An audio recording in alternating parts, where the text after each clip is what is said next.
एक युवती की दुष्कर्म के बाद हुई हत्या की खबर मिलने के बाद लोजपा रामविलास पार्टी के सुप्रीमो चिराग पासवान वैशाली के तिसियोता पहुंचे, जहां वे मृतक युवती के परिजनों से मुलाकात कर सांत्वना दिए। इस दौरान चिराग पासवान ने नीतीश सरकार एवं प्रशासन पर जमकर हमला बोला। उन्होंने इस मामले में अभी तक आरोपियों की गिरफ्तारी नहीं होने को लेकर आपत्ति जाहिर करते हुए प्रशासन के क्रियाकलाप पर सवाल खड़े किए। इस दौरान वे नीतीश सरकार पर भी जमकर भड़ास निकाले।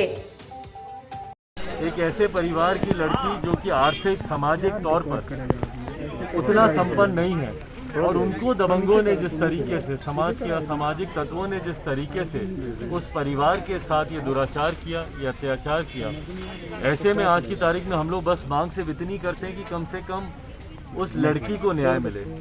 छोटी सी बच्ची जिसके साथ इस तरीके की घटना घटी, दिल्ली में आप सबने देखा कि एक निर्भया कांड हुआ था और उसके बाद जिस तरीके से पूरा देश आक्रोशित हुआ था।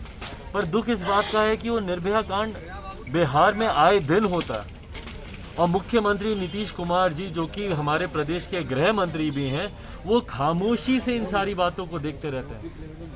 भाई, एक बच्ची के साथ ये घटना घटी, दिल्ली में जब ये घटना घटी थी पूरा देश एकजुट हो गया था और यहाँ पर मुख्यमंत्री नीतीश कुमार जी एक शब्द इसके बारे में बोलना ज़रूरी नहीं समझते।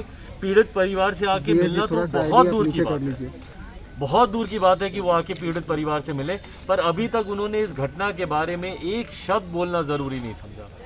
ना उन्होंने, ना उनके मंत्रिमंडल के किसी साथी ने, ना उनके किसी सहयोगी ने, किसी ने नहीं। और मुझे दुख आश्चर्य इस बात का होता है कि जितने भी दलित समाज के नेता आज सरकार में बैठे हुए हैं, भले वो सांसद हो, विधायक हो, मंत्री हो, नेता हो, जो लोग बैठे हुए हैं, जो बार बार इस समाज की पैरवी तो बड़ी करते हैं, बोलते हैं कि भैया इस समाज को मुख्य धारा के साथ हमको जोड़ना है। दलित समाज में आज भी उत्पीड़न हो रहा है, उसके खिलाफ आवाज़ उठाने की, लड़ाई लड़ने की बड़े बड़े वादे ये लोग करते हैं।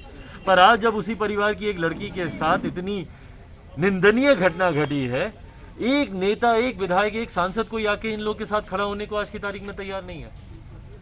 कोई मुख्यमंत्री, कोई मंत्री इनकी बात को सुनने को तैयार नहीं है। और तो और हद तो तब होती है जब पोस्टमार्टम तक की रिपोर्ट में फर्जीवाड़ा किया जाता है। भाई, अगर एक लड़की को, छोटी सी बच्ची को किडनैप करके अगर आपने रखा है, उसको अगवा करके अगर 4 दिन 5 दिन तक रखा है, क्यों रखा है? किसी गलत नियत से ही ना रखा होगा। और उसके बाद 6 दिन के बाद जब उसका शव मिलता है, पोस्टमार्टम होता है, तो पोस्टमार्टम में कहीं पे किसी तरीके के दुष्कर्म का वहाँ पे जिक्र नहीं होता। जब गांव वाले, परिवार वाले, सारे ग्रामीण बोल रहे हैं कि भैया शव को देखकर समझ में आता है कि उसके साथ दुष्कर्म किया गया था, और उसके बाद पोस्टमार्टम की रिपोर्ट में इस बात का जिक्र भी नहीं होता। बात किया आज मैंने यहाँ पे एसपी साहब से मैंने बात की है, उनसे भी मैंने आग्रह किया है कि जल्द से जल्द इस